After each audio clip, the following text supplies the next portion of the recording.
I connect to some of the short stories very much. I think some of his early short stories, in a way, some of them that deal with women's lives, I think are interesting and possibly groundbreaking for that time. Could you give an example of one?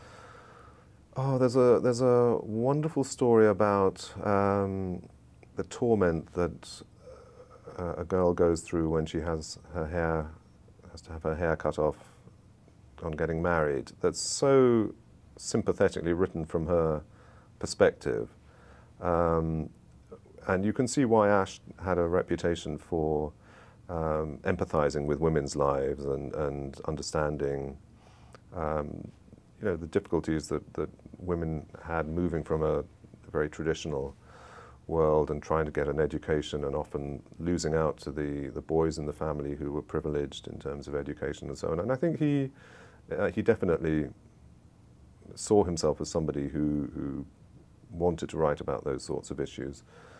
God of Vengeance is of course a remarkable play. I'm waiting for the Broadway production or the West End production, still waiting, or the film.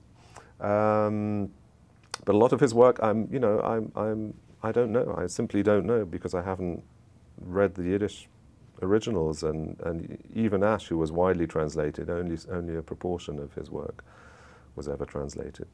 So there's a lot of work to do.